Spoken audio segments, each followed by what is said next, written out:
बहुत समय पहले की बात है। एक गांव में सरिता नाम की औरत रहती थी। सरिता दिखने में बहुत मोटी थी। उसे जादू टोटका आता था। एक दिन सरिता दूसरे गांव से अपने घर लौट रही थी। वो घने जंगल की तरफ से अपने घर आ रही थी।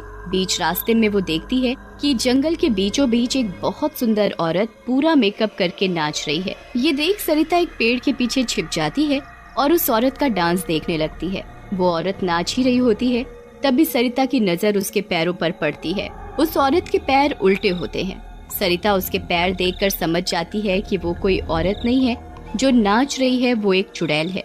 तभी एकदम से वो चुड़ैल सरिता को पेड़ के पीछे खड़ा देख लेती है। अरे, ये औरत खड़े खड़े मुझे नाचते हुए देख रही है। ये बोलते ही चुड़ैल अपना नाचना बंद कर देती है और एकदम से गायब हो जाती है। चुड़ैल के नाचते नाचते उसके पैर से उसकी पायल निकलकर गिर जाती है। ये सरिता देख लेती है और वो भागकर उस पायल को अपने हाथ में ले लेती है और अपने घर के लिए निकल जाती है। घर जाकर सरिता अपने जादू टोटके में लग जाती है। वो चुड़ैल कैसे चुपचाप कर नाच रही थी, अब मैं बताती हूँ उसे नाचते कैसे हैं।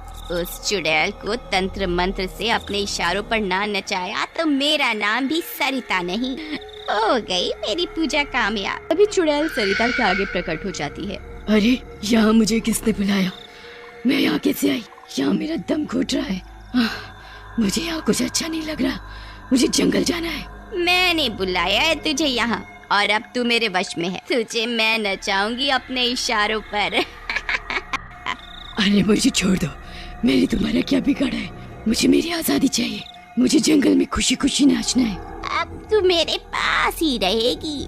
जो मैं चाहूंगी तू वही करेगी। तू अब मेरे बंधन में है। चल पागल चुड़ैल, आज मैं सुबह से बाहर थी, अब मैं बहुत थक गई हूँ। चल मेरा घर साफ कर दे। अब चुड़ैल को एक औरत का रूप लेकर सरिता के घर में काम करना पड़ रहा था। इस मोटी औरत ने मुझे अपने वश में कर लिया। अब ये मेरा पीछा नहीं छोड़ेगी। बेचारी चुड़ैल मोटी सरिता का सारा घर साफ करती है। ये सारा दृश्य सरिता की बेटी बबीता देख रही होती है। उसे चुड़ैल पर बहुत तरस आ रहा होता है। आप यहाँ कैसे आए? मुझे तुम्हारी माँ ने अपने वश में करके यहाँ बुला लिया है। पर माँ ने तुम्हें कैसे अपने वश में किया? चुड़ैल उस बच्चे को सारी बात बताती है। मैं जंगल में नाच रही थी और तभी तुम्हारी माँ ने मुझे देख लिया और मेरी पायल ले ली। पायल ले ली? मतलब मैं कुछ समझी नहीं। तुम्हारी माँ ने मेरी पायल से मेरा वशीकरण करके मुझे यहाँ बुला लिया और मुझे अपना बंधक बना लिया। अच्छा, तुम्हारी पायल के चक्कर में आज तुम यहाँ आ गई हो? हाँ, अब मैं जब तक तुम्हारी माँ से अपनी पायल नहीं ले लूंगी तब तक मैं तुम्हारी माँ के वश में ही रहूंगी। अच्छा, मैं तुम्हारी मदद करूंगी। सबको अपनी आजादी का हक होता है। तुम चिंता मत करो, मैं तुम्हें किसी बहाने से तुम्हारी पायल लौटा दूंगी। तुम चिंता मत करो, बस अब तुम थोड़े दिन का इंतजार करो। ठीक है।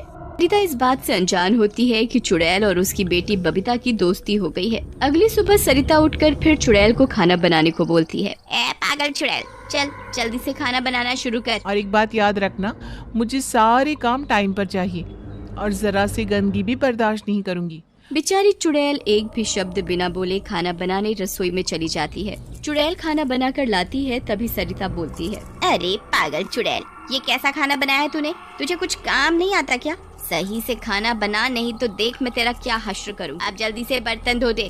खाना बनाया है तो बर्तन कौन धोएगा? चलो इस चुड़ैल को कैद करके ये तो फायदा हुआ, मुझे कोई घर का काम नहीं करना पड़ता। मैं तो सारा दिन नहीं तो काम में ही लगी रहती। चुड़ैल देखते ही देखते सारा काम कर देती है और बहुत जोरों से रोती है। मुझे मेरे जंगल वापस जाना है। मैं यहाँ बहुत परेशान हो गई हूँ। मेरी बस एक बबीता से आस है, वो ही मेरी मदद करेगी। और कल तो वैसे ही अमावस्या की रात है। कल अगर मुझे मेरी पायल मिल जाएगी तो मेरी शक्तियाँ मजबूत हो जाएंगी और मैं जल्दी से यहाँ से अपने जंगल चली जाऊंगी। फिर चुड़ैल बबीता से बात करने जाती है। बेटा, तुम देख रही हो तुम्हारी माँ मुझे कैसे बंधक बनाकर सारा काम करवा रही है। मैं अब अपने जंगल जाना चाहती हूँ। मेरी वहाँ और भी सहेलियाँ हैं, मुझे उधर ही रहना अच्छा लगता है। तो मुझे कैसे भी करके कल तक मेरे घर भेज दो। कल अमावस्या की रात है, कल मेरी शक्तियाँ मजबूत होंगी। कल तुम कैसे भी करके अपनी माँ से मेरी पायल ला कर दे दो।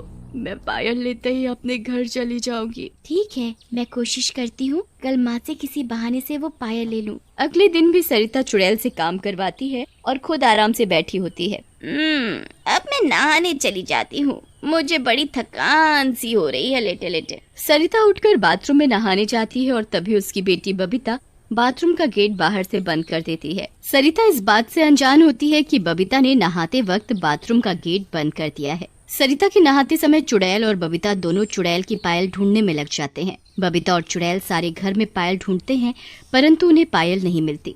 बहुत देर ढूंढने के बाद बबीता, एक आखिरी जगह है जहाँ तुम्हारी पायल मिल सकती है, अगर वहाँ भी नहीं मिली तो आज तुम्हारा जाना बहुत मुश्किल है और तुम यहाँ बंधक बनी रह जाओगी।